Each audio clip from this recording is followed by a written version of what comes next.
Comedian David Boyle, and I'm quitting alcohol. So today I booked in a venue to do a solo show on the 19th of December because I need motivation. I need a goal to head towards because spending an hour and a half driving to cafes, getting car sick on the way because of the fucking pollution and the potholes and the fucking traffic, and then turning up to a cafe and standing on the floor with some cunts to do 5 minutes of material I don't give a fuck about, then drive another hour and a half back, get car sick again. The whole thing takes like 5 hours, the whole fucking process. It's just very hard to get motivated for that. So I needed to put something in place because I felt my motivation was waning rapidly, especially after last night. I did the whole fucking trek in. I was almost about to throw up when I arrived at the venue. Then there was like 7 people there and I basically just yelled at them and told them to fucking exercise. But I'm like, nah, I can't just keep fucking doing this without some sort of aim or goal. So I'm like, I'm just booking in a solo show. I'll just do my own fucking show. It will give me something to work towards. And the other thing is, people will know what they're coming for. Because when I'm doing these gigs around town, half the people speak shit English. They don't understand my accent. I get on stage. They're like, who's this aggressive cunt? There's a lot of odd staring. It's weird. At least if I get a crowd that buys tickets to my show, knowing they're coming to see an Australian stand-up comedian, then there's more chance of getting a crowd that speak more than like 8 words of English. It's not even so much the English, it's the accent.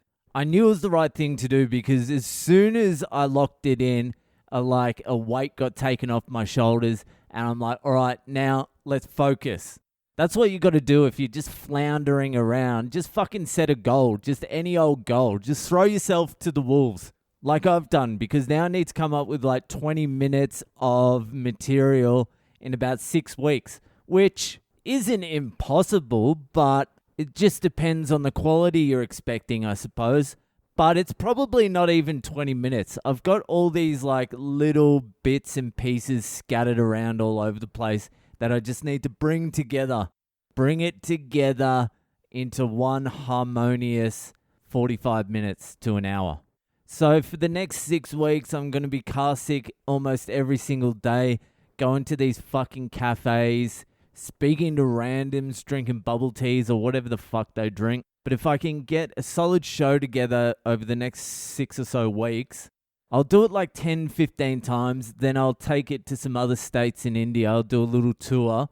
And then at least I'll be sharp. I'll be on my fucking game because I'm thinking of maybe staying in India but flying back to Australia and doing the festivals like the Melbourne Festival, Sydney, Brisbane, Perth, Adelaide. And then bouncing over to the Edinburgh Festival and hopefully getting over to the US and Canada. This is the fucking plan. I've got some fucking goals now. Let's see how close I get to these goals because usually I set goals and I'll be like, I'll be happy to get 40% of the way there.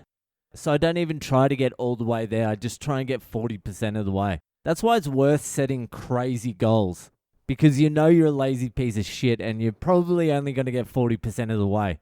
So anyway, enough about me and let's get to this week's Hypothetical Monday. I don't like Mondays, tell me why. I don't like Mondays, tell me why. I don't like Mondays, I'm gonna shoot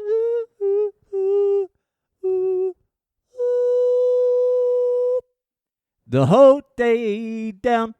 Well, it's been a while since we've done a Hypothetical Monday. If you would like to send in a hypothetical or an Ask Boyle or just any old fucking question, email me on boylecomedy@gmail.com or send it directly through to the Patreon. If you're not a subscriber to the Patreon, fuck you.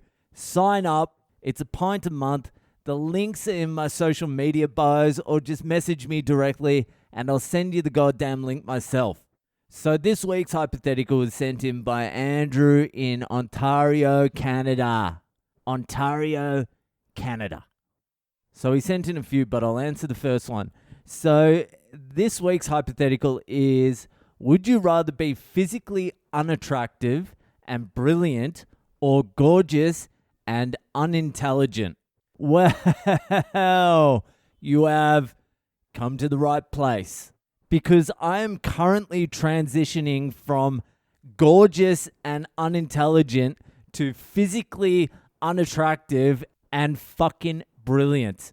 And I can tell you this right now because the rate of my balding is increasing exponentially. And it doesn't matter which way you fucking cut it, you look better with fucking hair. And every day I look in the mirror now, I say to myself, I would trade every last bit of wisdom or intelligence I have for like 58 strands of hair in the middle. I would give up all the books I've read, all the fucking experiences I've had, all the hard-earned wisdom for a fucking fringe. I would love to be fucking walking around the world a hot dumb cunt. That is probably the ideal thing to be in this world. Just a hot dumb cunt just fucking wandering around, not asking any questions, and just mysteriously getting blowies all the time. Just unexpected blowies around every fucking corner you turn. The only problem with that is looks fucking fade. I reckon that would be one of the hardest things to deal with as a human being. Fucking contending with your fading looks. That's not what I'm contending with. My looks have never been an advantage or a disadvantage. I've just been in like a little pocket where people are like, alright, he's not disgusting, but he ain't no fucking Brad Pitt either. And that smile, what a weird fucking smile that is. But I feel for the hot people that are going through the transition to ugly, because everything has come easy for you and now all of a sudden things are getting hard and you've never learnt how to overcome adversity. Yesterday, actually, I was stalking this girl from school. I just wanted to see where she was at, because growing up in primary school, in high school, she was a 10 out of fucking 10. She was as gorgeous a fucking girl as you've ever seen. And now we are getting towards 40. I just wanted to see how far it's dropped. And it's dropped. It has dropped significantly. I mean, she's still doing pretty good, but she's no fucking 10.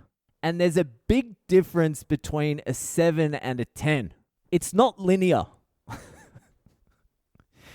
It's like the Richter scale. A fucking 3 on the Richter scale is like 10,000 times less the strength of fucking like a 5.2 or whatever the fuck it is. You get what I'm talking about.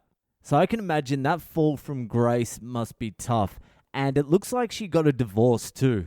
That's what my stalking says. Because she changed her name back to her maiden name, and I couldn't see any pictures of her husband. And to be honest with you, her husband was a fat, weird-looking dude. I would not like to go through that. I know a few guys that were like fucking 10 out of 10s in high school and shit like that, and now they're bald fat fucks. It happens to dudes too, but the fall has been even more dramatic for the dudes I know. They've gone from like 10s to 4s. And they were idiots to begin with, so they're just unattractive idiots now. Where was I in this hypothetical? Yeah, the fading looks really throw a spanner in the works, because that would be fucking really difficult to deal with.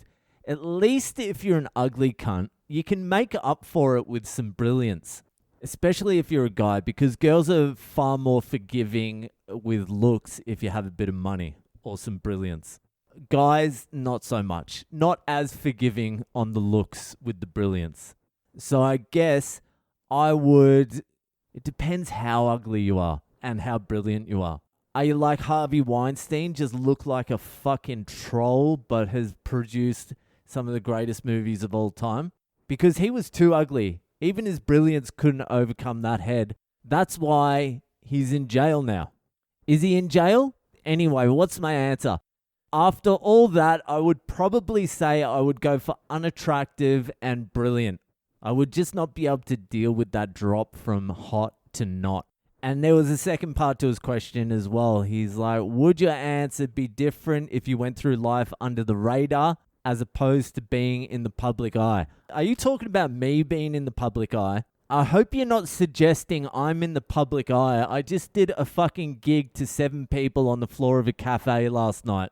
But my answer would not change then. It would strengthen it. If I was ugly, I would want to be in the public eye. You can be ugly and famous and the world still opens up for you. If you're famous, looks really don't matter. Just be an ugly, brilliant cunt and you're fucking sweet. Anyway, that is it for tonight. If you're enjoying the podcast, share it around with your friends. Don't be shy with that either. No one gives a fuck. Everyone thinks you're an alcoholic anyway. I can't share it. They'll think I'm a drunk. You are a drunk. Shut up and share it. Anyway, that's it for tonight, and I'll see you the fuck later.